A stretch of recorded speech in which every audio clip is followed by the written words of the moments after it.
जब बोलेंगे तब हो गया।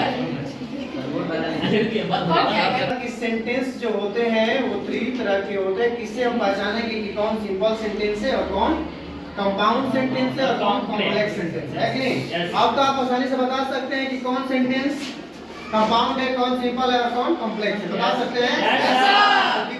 अभी हमने डेफिनेशन लिखा, sentence consisting of only one independent clause with a single subject and a predicate.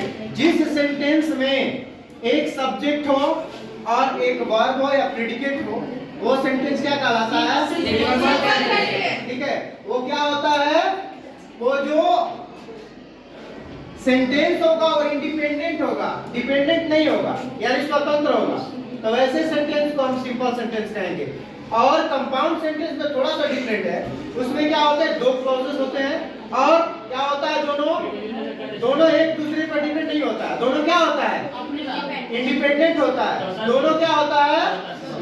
Independent होता है, स्वतंत्र होता है। तो दोनों में थोड़ा सा डिफरेंट है। इसमें क्या होगा? एक सब्जेक्ट होगा, ठीक है, और एक प्रेडिकेट होगा, यानी एक सब्जेक्ट और एक वर्ब होगा।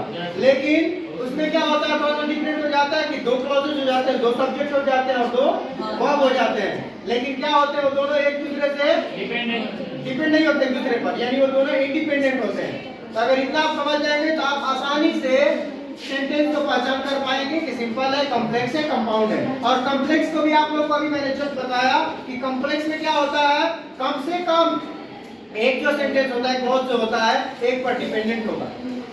तीनों में समझ में आ गया? एक डिपेंडेंट होना चाहिए और एक इंडिपेंडेंट होना चाहिए, ठीक है। और फाइन वॉइस का जो फॉर्मूला बताया, उस फॉर्मूले के थ्रू आप समझ सकते हैं कि अगर फाइन वॉइस के अंतर्गत अगर आपका वो क्या बोलते हैं कंजंक्शन नहीं आया, यानी जो 7 है, फाइन वॉइस पता है ना? अगर ये 7 है, F से क्या होता है? 4, F से 4, A से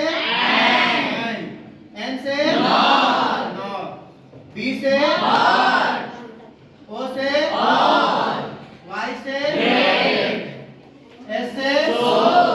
अगर ये 7 कंजंक्शन, मान लीजिए कि अगर ये 7 कंजंक्शन आपका नहीं आता है, 2 क्लॉज को नहीं ऐड करता है, तो समझिए कि क्या हो जाएगा? कॉम्प्लेक्स हो जाएगा। ऐसे भी आप समझ सकते हैं। अगर आपको दोनों फार्मूला पता है तो दोनों फार्मूला में से किसी एक के थ्रू पता कर सकते हैं। और कंपाउंड पता है चल गया, सिंपल पता है चल गया। इस तरह से आप सेंटेंस की पहचान कर सकते हैं कि कौन सेंटेंस के अंतर्गत आता है, ठीक है।